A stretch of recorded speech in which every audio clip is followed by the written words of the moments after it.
Hello everyone. இந்த வீடியோல நம்ம வந்துட்டு modes of entry into international business இத பத்தி பார்க்கலாம். சோ இதுக்கு முன்னாடி நம்ம international businessனா என்ன, அதோட features என்ன, இந்த மாதிரி வந்து சும்மா basics எல்லாம் பார்த்திருக்கோம். சோ இது வந்து கொஞ்சம் important question கூட சொல்லலாம்.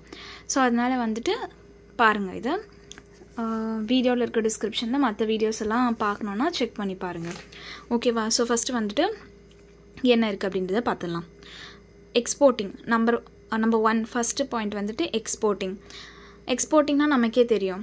லைக் நம்மளோட goods and services வந்து இன்னொரு countriesக்கு export பண்றது தான் exporting. So டாபிக் என்னது? modes of entry. ஓகேவா? modes of entry into international business. எந்தெந்த மாதிரியான வழியிலலாம் வந்து international businessக்குள்ள நம்ம என்டர் ஆகலாம் அப்படின்றது தான். So exportingல வந்து selling goods or services produced in one country to customers in another country. So அவ்வளோதான். நம்ம வந்து எக்ஸ்போர்ட் பண்ணுறோம், நம்ம கண்ட்ரிலேருந்து கூட்ஸ் அண்ட் சர்வீசஸ் வந்து இன்னொரு கண்ட்ரிக்கு நம்ம எக்ஸ்போர்ட் பண்ணுறோம்.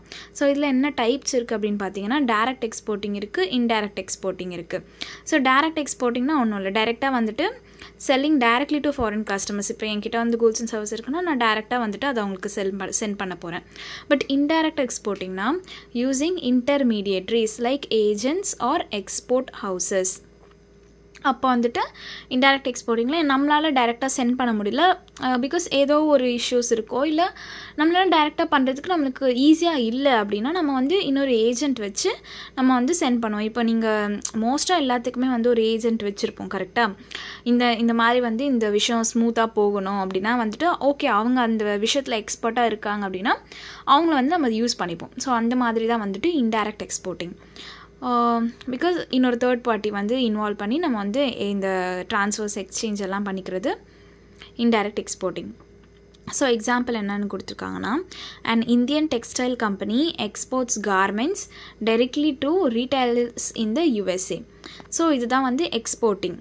ஃபஸ்ட்டு பாயிண்ட் நான் ஞாபகம் வச்சுக்கோங்க, இன்டர்நேஷ்னல் பிஸ்னஸ்க்கு மோட்ஸ் ஆஃப் என்ட்ரி ஒன்று வந்து நம்ம எக்ஸ்போர்ட் பண்ணிவிட்டு இன்டர்நேஷ்னல் பிஸ்னஸ்க்கு போகலாம். இன்னொன்று வந்துட்டு licensing. Second point, allowing a foreign company to produce and sell products using your brand, technology or intellectual property for a fee or a royalty. எப்படின்னா வந்துட்டு உங்களோட கம்பெனியை வந்து லைக் உங்களோட பிராண்ட் நேம்ஸ் எல்லாமே வந்து நீங்கள் இன்னொருத்தர்கிட்ட லைக் ஒரு ஃபாரின் கம்பெனியாக கூட இருக்கட்டுமே அவங்கக்கிட்ட நீங்கள் கொடுத்துட்டு யூஸ் பண்ணிக்கோங்க, நீங்கள் வந்து ப்ராடக்ட்ஸ் எல்லாம் வந்துட்டு நீங்கள் செல் பண்ணிக்கோங்க, பட் எங்களோட பிராண்ட் எங்களோட நேம் மட்டும் நீங்கள் யூஸ் பண்ணிக்கோங்கன்னு சொல்கிற மாதிரி. ஸோ எக்ஸாம்பிள் என்ன கொடுத்துருக்காங்கன்னா, Coca-Cola licenses its brand and formula to local bottling companies in different countries. So நிறைய கண்ட்ரீஸில் நிறைய வந்து இந்த மாதிரி பாட்லிங் கம்பெனிஸ் இருக்கிறாங்க டிஃப்ரெண்ட் கண்ட்ரீஸில். ஸோ கொக்கோகோலா வந்து லைசன்ஸ் கொடுத்துருக்காங்க, நீங்கள் வந்து இந்த மாதிரி எங்கள் பேர் யூஸ் பண்ணிக்கோங்க. பிகாஸ் இப்படி யூஸ் பண்ணுறதுனால கொக்கோகோலாக்கும் அவங்களோட பிராண்ட் நேம் வந்து நிறைய இடத்துல நிறைய பேருக்கு தெரியும். ப்ளஸ் அந்த கண்ட்ரியில் இப்போது புதுசாக வந்து ஸ்டார்ட் பண்ணுறவங்களுக்கும் அவங்களோட ப்ராடக்ட்ஸ் வந்து ஈஸியாக வந்து ரீச் ஆகிடும், பிகாஸ் அவங்கக்கிட்ட வந்து அந்த பிராண்ட் நேம் இருக்கும். ஸோ இதுதான் ஓகேவா. அண்ட் தென் தேர்ட் வந்துட்டு franchising. Similar to licensing, but with a more complete package including brand, products and business model. It's more common in service industries. So இதுவுமே வந்துட்டு லைசன்சிங் மாதிரி தான். லைசன்சிங்கில் என்ன சொல்லியிருக்கோம், அவங்கவுங்க கம்பெனிலேருந்து அவங்கவுங்க ப்ராடக்ட்ஸ் எல்லாமே வந்து நீங்கள் செல் பண்ணிக்கோங்க, பட் எங்களோட பிராண்ட் நேம் மட்டும் எடுத்துக்கோங்க அப்படின்ற மாதிரி நம்ம லைசன்ஸ் கொடுத்துருக்கோம். ஃப்ரான்ச்சைசிங்கில் நம்மளோட பிராண்ட் நேம் மட்டும் இல்லாமல் லைக் நீங்கள் எல்லாத்தையுமே எங்களோட எல்லாமே நீங்கள் வந்து யூஸ் பண்ணிக்கோங்க, like brand name, products, business model, நாங்கள் எப்படி பிஸ்னஸ் பண்ணுறோம் எல்லாமே வந்து நீங்கள் யூஸ் பண்ணிக்கோங்க. பட் என்ன சொல்கிறது, ப்ராஃபிட் வந்து நீங்கள் கொஞ்சம் எடுத்துக்கோங்க, அந்த மாதிரி தான். Example, McDonald's franchises its restaurant brand and systems to entrepreneurs around the world. So இந்த மாதிரி மெக்டொனால்ட்ஸ் மட்டும் இல்லை, நமக்கு நிறைய அவுட்லெட்ஸ் வந்துட்டு ஃப்ரான்ச்சைஸ் பண்ணுவாங்க. ஸோ இப்போ வந்துட்டு அதே மாடலில் எல்லாருமே வந்துட்டு ஃபாலோ பண்ணுவாங்க. ஸோ அப்படி பண்ணும்போது எல்லாருக்குமே வந்து ஓகே, இப்போ நீங்கள் வந்து நம்ம இதில் பார்த்தீங்கன்னா இந்த கருப்பட்டி இது இருக்குது பார்த்தீங்களா, ஸோ அது கூட வந்து ஃப்ரான்ச்சைஸ் மாடல் தான். ஸோ அதே மாதிரி தான் நம்ம நிறைய இடத்துல அதே மாதிரி கடை தான் பார்ப்போம். ஸோ அதெல்லாமே வந்து இதுக்கு எக்ஸாம்பிளாக வச்சுக்கலாம். அண்ட் தென் ஃபோர்த் வந்துட்டு joint venture. 2 or more companies from different countries create a new business entity sharing ownership, risk and profits. So இது ஒன்றுமே இல்லை, 2 பேரும் சேர்ந்து வந்துட்டு ஜாயிண்ட்டாக ஒரு பிஸ்னஸ் பண்ணுறாங்க, ஜாயிண்ட்டாக ஒரு கம்பெனி ரன் பண்ணுறாங்க, அதில் வர ப்ராஃபிட் லாஸ் ரிஸ்க் எல்லாமே வந்து அவங்க ஷேர் பண்ணிக்கிறாங்க அப்படின்னா அதுதான் வந்துட்டு ஜாயிண்ட் வெஞ்சர். எக்ஸாம்பிள் வந்துட்டு Tata Motors India formed a joint venture with Fiat Italy to manufacture and sells cars in India. So இந்த மாதிரி டாடா மோட்டார்ஸும் இன்னொரு கம்பெனி, அதாவது இந்தியாவிலேருந்து இட்டாலி கூட ஒரு ஜாயிண்ட் வெஞ்சர் வச்சு அவங்க வந்துட்டு கார்ஸை வந்துட்டு இந்தியாவில் செல் பண்ணுறாங்க. ஸோ அது வந்துட்டு அவங்களுக்கு சம்டைம்ஸ் ப்ராஃபிட்டாக இருக்கலாம், இல்லை லாஸ் வரலாம், எதுனாலுமே வந்து அவங்க வந்து அந்த ப்ராசஸை ஜாயிண்ட்டாக பண்ணுறாங்க, அதுதான் வந்துட்டு ஜாயிண்ட் வெஞ்சர். அப்புறம் 5th வந்துட்டு wholly owned subsidiary. Okay, wholly அப்படின்னா வந்து மொத்தமாக a company sets up or acquires a fully owned business in a foreign country. It offers the most control but also involves high risk and investment. Wholly won't இதுலேயே வந்து தெரியுது, மொத்தமாகவே நம்ம வந்து வாங்கிக்கிறது. ஒரு கம்பெனி வந்துட்டு இன்னொரு இடத்துல இருக்கிற, அதாவது இன்னொரு கண்ட்ரியில் இருக்கிற பிஸ்னஸை வந்து ஃபுல்லாகவே வாங்கிக்கிறது, ஃபுல்லாகவே எடுத்துக்கிறது, அதை தான் வந்துட்டு ஹோல்லி ஓன்ட் அப்படின்னு சொல்கிறாங்க. ஸோ அதில் வந்துட்டு நிறைய ரிஸ்க்கும் இருக்குது அப்படின்ற மாதிரி தான் சொல்கிறாங்க. 2 வேஸ் இருக்குது இதில். ஒன்று வந்துட்டு க்ரீன்ஃபீல்டு இன்வெஸ்ட்மெண்ட், இன்னொன்று வந்துட்டு அக்வசிஷன். க்ரீன்ஃபீல்டு இன்வெஸ்ட்மெண்ட்டில் வந்துட்டு starting a new operation from scratch. ஸ்டார்டிங்லேருந்து க்ரீன்ஃபீல்டுன்னா நமக்கு என்னன்னு தெரியும், லைக் அது வந்து ஒரு ஸ்டார்டிங் புல்தர அந்த மாதிரி தானே, அதில் வந்து ஒன்றுமே இருக்காது. ஸோ க்ரீன்ஃபீல்டு இன்வெஸ்ட்மெண்ட்னா அந்த மாதிரி வெறும் லேண்ட்லேருந்து வாங்கி எல்லாமே நம்ம வந்து பில்ட் பண்ணிக்கிறது, நியூ ஆப்ரேஷன் எடுத்துக்கிறது. இல்லை அக்வசிஷன் அப்படின்னா buying and existing foreign company, already இருக்கிறத நம்ம வந்து அக்வசிஷனாக நம்ம இது எடுத்துக்கிறோம். ஓகேவா? ஸோ இதுதான் வந்து 2 வேஸ், க்ரீன்ஃபீல்டு இன்வெஸ்ட்மெண்ட், அக்வசிஷன்.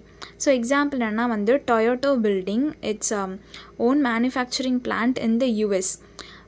இது வந்து க்ரீன்ஃபீல்டு. டொயோட்டோ வந்துட்டு யூஎஸில் போயிட்டு அவங்க பில்ட் பண்ணுறாங்க, புதுசாக வந்து ஒரு பிளான்ட்டே வந்து மேனுஃபேக்சர் பண்ணுறாங்க ஸ்டார்டிங்லேருந்து, அப்படின்னா அது வந்து க்ரீன்ஃபீல்டு. இல்லை tata acquiring Jaguar land rover.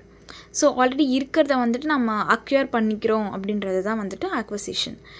6th வந்துட்டு ஸ்ட்ராட்டஜிக் அலையன்ஸ்னால் நமக்கு என்னன்னு தெரியும். ஓகேவா? ஒரு பார்ட்னர்ஷிப்பில் இருக்கிற மாதிரி தான்.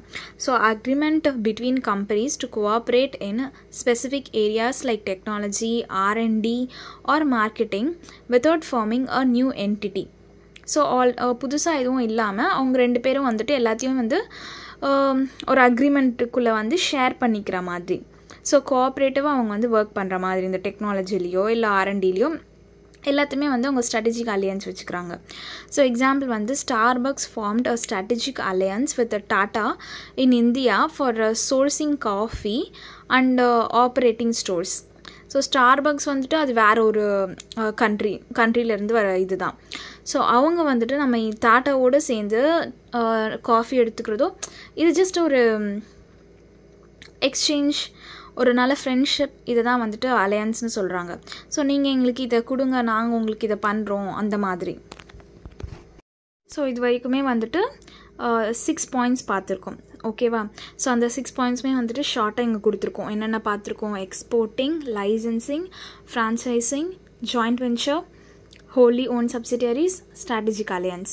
ஸோ அதோட இன்வெஸ்ட்மெண்ட் என்ன எப்படி இருக்கும், அதோட ரிஸ்க் எப்படி இருக்கும், கண்ட்ரோல் எப்படி இருக்கும், எல்லாமே வந்துட்டு நம்ம இங்கே கொடுத்துருக்கோம். ஜஸ்ட்டு பார்த்துக்கோங்க. ஸோ அதோட எக்ஸாம்பிள்ஸும் இருக்குது. எக்ஸ்போர்ட்டிங்னா டெக்ஸ்டைல் எக்ஸ்போர்ட்ஸ், லைசன்சிங்னா கொக்கோகோலா லைசன்சிங் பாட்டிலர்ஸ், ஃப்ரான்ச்சைசிங்க்கு ஒரு example McDonald's global outlets, joint வெஞ்சர்ஸும் அதே மாதிரி டாட்டா ஃபைட் கார் ஜேவி. அப்புறம் ஹோலி ஓண்டுக்கு இந்த மாதிரி புதுசாக க்ரீன்ஃபீல்டுனா பார்த்தோம் இல்லையா? ஸோ அதை தான் வந்துட்டு டொயோட்டோ பிளான்ட் இந்த US. ஸ்ட்ராட்டஜிக் அலையன்ஸ்க்கு ஸ்டார்பக்ஸ் டாட்டா அலையன்ஸ். ஸோ இதெல்லாம் பார்த்துக்கோங்க. ஈஸி தான் இது. மேபி 10 மார்க்ஸில் கேட்குறதுக்கு கூட வாய்ப்பு இருக்குது. ஸோ அதனால் நல்லா பார்த்துட்டு போங்க. ஏதாச்சும் டவுட்ஸ் இருந்ததுன்னா கமெண்ட்ஸில் சொல்லுங்கள். இன்னும் ஏதாச்சும் வீடியோஸ் வேணும்னாலும் கமெண்ட்ஸில் சொல்லுங்கள். கொஞ்சம் லேட் ஆனாலும் கண்டிப்பாக வந்துட்டு இது பண்ணிடலாம், எக்ஸாமுக்குள்ளே ஓரளவுக்கு வந்துடலாம். ஓகேவா? ஸோ வீடியோவை அதாவது சேனலை சப்ஸ்கிரைப் பண்ணிக்கோங்க. வீடியோவில் இருக்க டிஸ்கிரிப்ஷனில் இருக்க லிங்க்ஸ் எல்லாம் செக் பண்ணி பாருங்கள். தேங்க்யூ.